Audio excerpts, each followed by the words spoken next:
Remember to turn on all notifications so you don't miss a video. Recently, a comment asked me what I'd rate Bleach out of 10.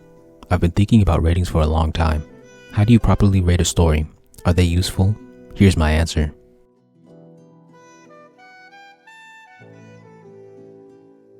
I used to use the rating system like everyone else did. You give the story a score out of 10.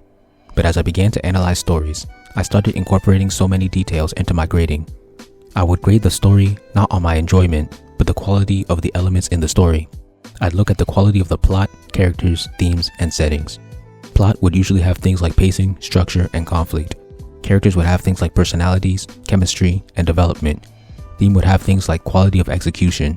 Setting would have things like the quality of the power system and the utilization of the setting.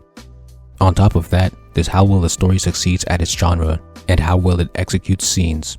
Both topics I covered in other videos. The more I analyze stories, the more measurements I come up with. So if I grade a story out of 10, I'd be boiling down all of these intricate details into a numerical value. That sounds insane to me. A simple score does not allow me to express how well or poorly I believe a story is written. Even an hour-long in-depth review would be a disservice to an anime that is only 12 episodes long. That's not enough time to properly cover every single facet that contributed to the story positively or negatively. That's why I make individual and specific video essays on one subject for a story. If I were able to pick a 12-episode anime and write out an essay for every single measurement of story quality that I have, that would be my review. It would give you the full picture of my opinion on the story's quality, not just a soundbite. Now, if I apply that to Bleach, a manga that is 686 chapters long, which would amount to approximately 343 fully canon and properly paced episodes, reducing its story quality to a simple score out of 10 is a crime. Furthermore, if we're talking about quality, there's no such thing as a perfect story, which would mean that the score 10 can never be used. The concept of a score that can't be reached is ridiculous. That's like handing out a school assignment and telling your students that even though you gave them a grading system, it's impossible to get a 100. Utter nonsense.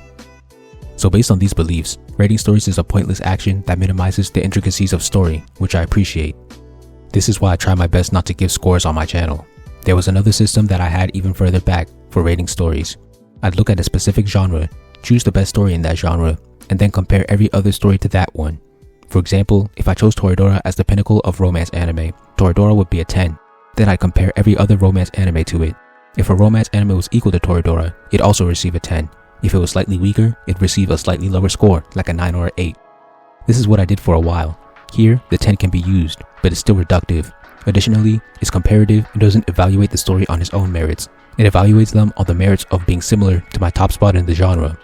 How does grading a rom-com anime on how close it is to Toradora make sense? It doesn't. Does this mean that I'm abandoning rating systems? No, I actually came up with a system that satisfies me. The system is not grading a story based on its quality, but on my personal enjoyment. I don't mean how nostalgic it is, how much it impacted my life, or how much it impacted other stories, but how enjoyable the experience of consuming the story was alone. As a story analyst who cares about the technical details, it might seem wild for me to just rate a story on my enjoyment rather than the technical details, but this is the only way I see a rating system working for me. I have a problem with reducing the elements of a story into a number, but not my enjoyment. If I tell you that my enjoyment of a story was a 5 out of 10, you know that it was right in the middle of love and hate, thus canceling out. If I tell you a story was a 1 out of 10, you know that I despised it.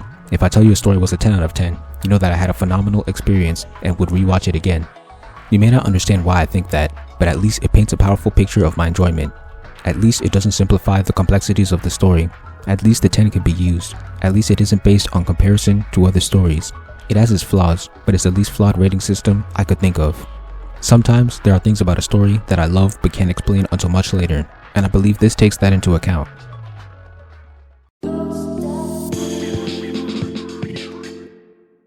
Now, to answer the question from the start, what would I rate Bleach out of 10? With this rating system, the answer is simple, 10. There are many flaws I can and will pick apart, but my overall experience with the story is a level of enjoyment very few stories can offer me. When Ichigo stopped the Sokyoku, when he takes down the 3 lieutenants, when he first reveals the name of Getsuga Tencho against Byakuya, when he first uses Bankai, when he points his blade at Byakuya's neck and they exchange witty dialogue, when Uryu defeats Mayuri, when Byakuya kills Zomari, when Aizen bodies the Shinigami, when Ichigo mops Aizen, when Rukia uses her Bankai, when Renji uses his new Bankai, when Kenpachi unlocks his Shikai. These are just a few examples of sublime moments that will stick with me forever. They're iconic to me, but not in the sense that many people recognize them, but in the sense that they've been burned into my memory as moments that are transcendent and nearly irreplicable. Moments of maximum entertainment like these heavily outweigh any of the issues that took away from my enjoyment.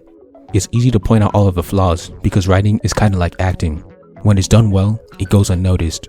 When it's done spectacularly or poorly, that's when it becomes noticeable.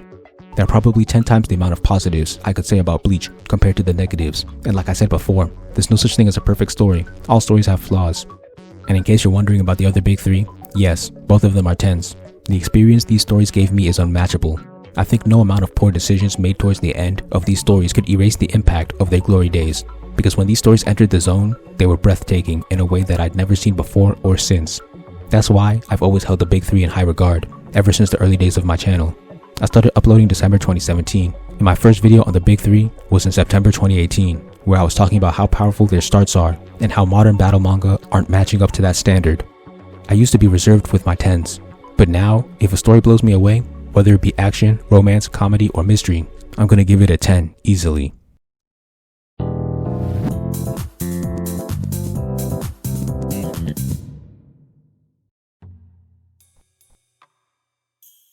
In conclusion, I think rating systems should be based on enjoyment rather than story quality, and in my rating system, Bleach would easily be a 10 out of 10. And so would a Ramo. Thank you for watching. Please like, comment, share, subscribe, and help me revolutionize the manga industry by buying my manga and spreading the word. All important links will be in the description.